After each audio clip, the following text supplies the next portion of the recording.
oui, les règles c'est chiant. Quand t'es jeune, il te tarde de les avoir, et quand t'es vieux, tu regrettes très vite ce choix. Mais aussi dégueulasse que ça puisse paraître, les règles ça reste fascinant parce qu'elles ont un rôle important dans la vie humaine. En bref, 10 choses à savoir pour se la péter entre copines. Le numéro 1, alors non, ce n'est pas vos règles qui vous rendent chiante. Bon, d'un côté, perdre du sang pendant une semaine c'est relativement relou, mais non, ce sont les hormones qui vous rendent chiante pendant vos règles. On a à fleur de peau, rien ne nous agace, mais sachez que c'est encore pire quand vous serez enceinte. Ah, moi je suis vénère, non mais toi ça va, hein, t'as pas tes règles, t'as pas du sang qui coule, t'as pas mal et toutes ces choses pas du tout de l'amour que je peux pas te dire, ok? Ok.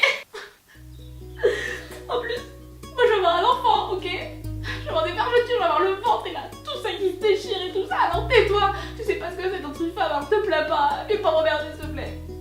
Ta gueule. Le numéro 2, si vous avez un traitement hormonal, vos règles sont fausses. En outre, elles vous servent strictement à rien et c'est pour ça que beaucoup de traitements hormonaux vous arrêtent vos règles. Les règles servent pour l'ovulation et si vous êtes consciencieux, vous êtes des bonnes élèves et que vous avez vu cette petite vidéo, Règles sous pilule ne sont plus indispensables. Un point que je tiens à souligner tout particulièrement, mais il faut savoir que les règles qui surviennent pendant l'arrêt de votre pilule, la semaine d'arrêt, ce ne sont pas de vraies règles. Elles sont seulement provoquées par l'arrêt de la pilule et l'andromètre qui se diminue. eh bien vous savez que s'il n'y a pas d'ovulation, les règles n'ont pas lieu d'être non plus. Bien évidemment, certaines vont me dire Ne pas avoir ses règles, c'est pas du tout naturel, hein. parce que prendre la pilule c'est naturel peut-être. Troisième point, le sang de vos règles peut être noir ou brun. Alors respirez un coup, calmez-vous, vous n'allez pas mourir. Du moins vous n'allez pas mourir pour ça. Si vous perdez beaucoup de sang, le sang va être rouge vif. Si vous en perdez peu, celui-ci va se stocker dans votre cavité utérine et donc va retomber un peu plus noir ou brun. Et si vous prenez la pilule, c'est sûrement dû à ça, vu que comme je viens de le dire, vos règles sont fausses, donc don't worry,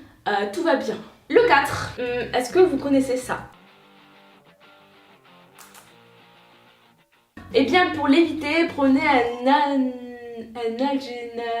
analgésique juste avant l'arrivée de votre torrent infernal. Et si vous êtes contre les médocs, sachez que le chaud peut vraiment vous faire du bien et si vous avez vraiment trop mal, ce n'est pas normal, pensez à consulter un médecin. Le point 5, t'as les règles mais tu n'ovules pas forcément. Vous pouvez avoir vos règles et ne pas toujours ovuler, c'est ainsi que la nature est faite. Comme vous pouvez avoir vos règles et être stérile. Attention, dans 5 secondes, je fais flipper tout le monde.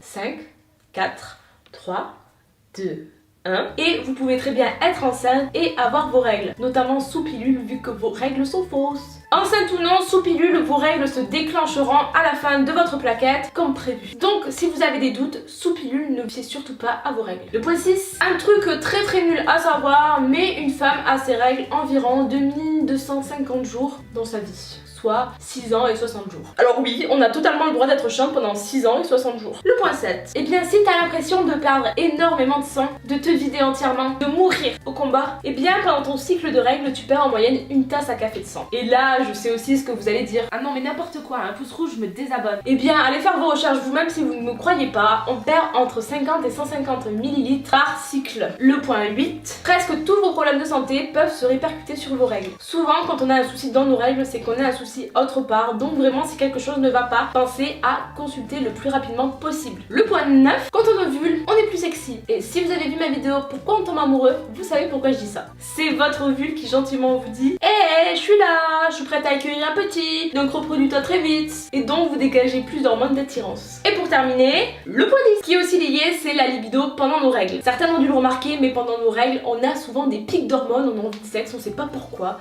Eh bien j'ai la réponse. Hé hé! Normal, je fais une vidéo sur les règles. Le chat qui chie.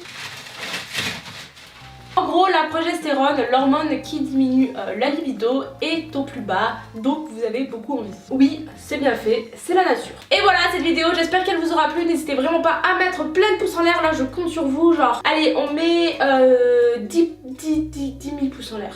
Voilà, je vous les demande rarement, mais là je suis motivée, donc 10 000 pouces en l'air, n'hésitez pas à vous abonner, je vous fais plein de gros bisous et je vous dis à bientôt, bye.